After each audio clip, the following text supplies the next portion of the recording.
So Robert, when should a trainer check their greyhounds for injuries? Andrew, all I can tell you is the way I do it, and that is that I do it, I give the dog a day off after a trial or a race and check it the next day, and then after its last gallop or last set of work before the next race, I go over the dog again.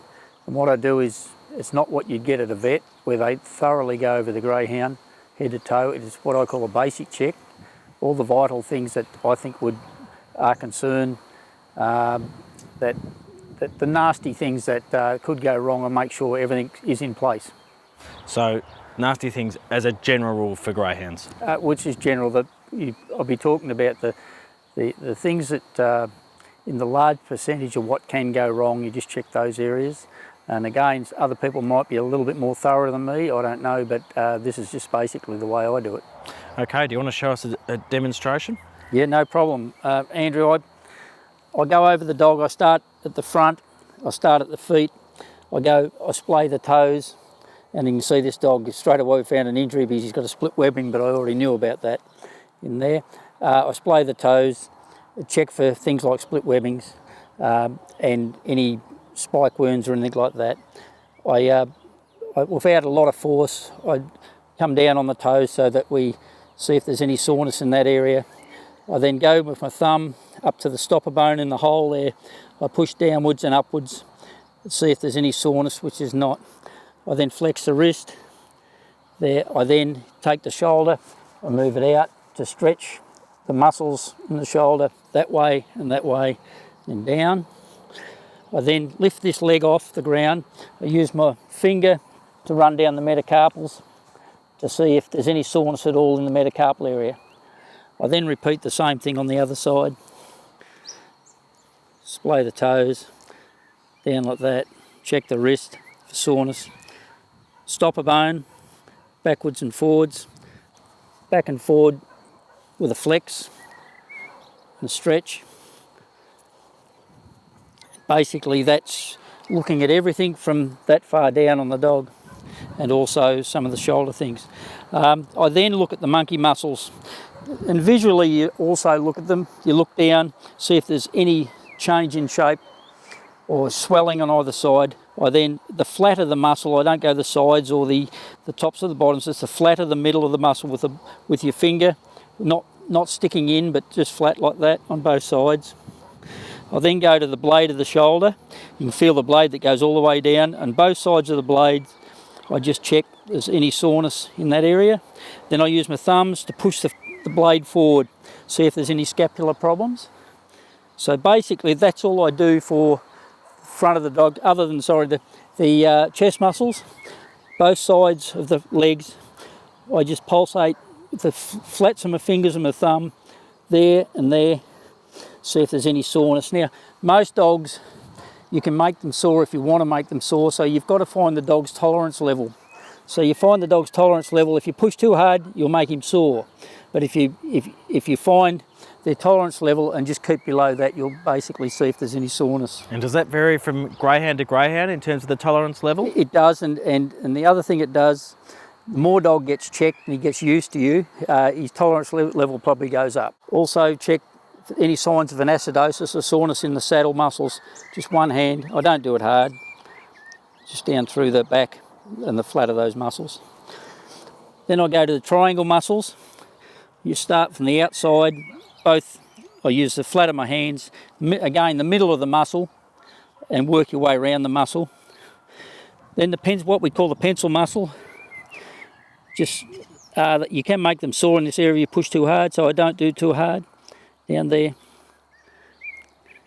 And right down the back here, there is what I call the groin. There's a little pear-shaped tiny muscle, and you just press slightly on them to see if there's any soreness or any change in shape or any change in feel. Sometimes if there's a tear there, it can be just feel a little bit softer.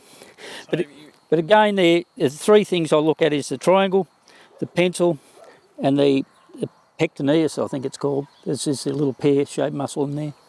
Will you notice a difference from one side to the other if there's a problem?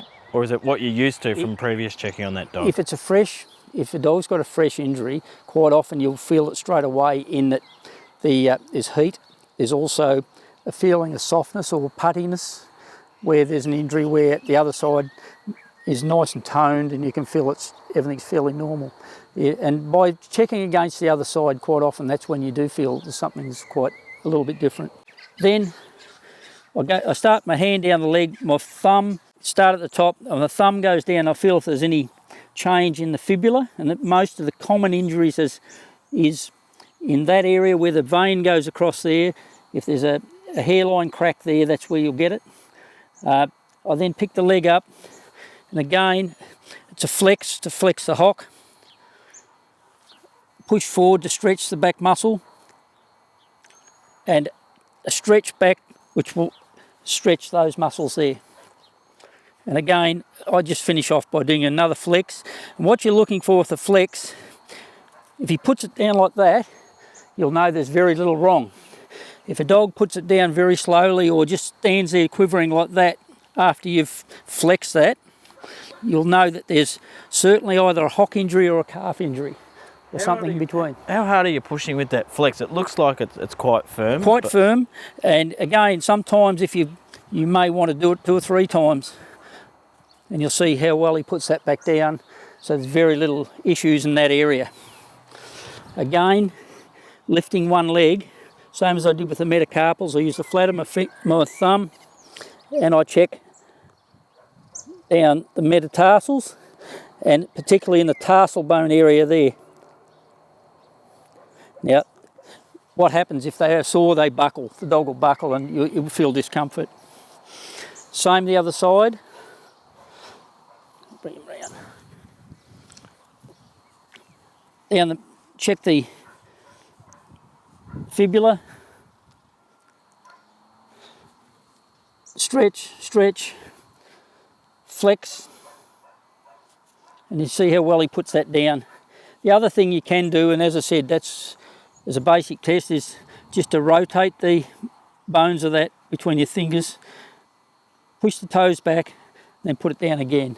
And again, all those little tests, he'll show you if he's sore by not putting the leg straight back down on the ground.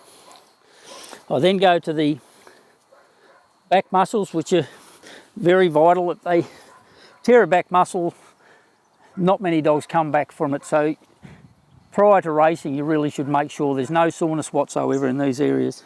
So again, the flat of that's what we call the back muscle, that area there. It's the flat of the hand, not pointing or not trying to poke the dog, and just pushing in fairly hard, fairly strongly with the flat of your hand. And again, as I'm on that leg, I also go down and I just check that calf muscle and again, not a lot of pressure in there and there. The same, you go to the other side. Flat of the muscle.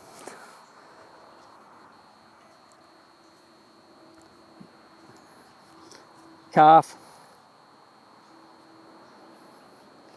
And as I say, I think other than that split webbing, he checks out pretty well.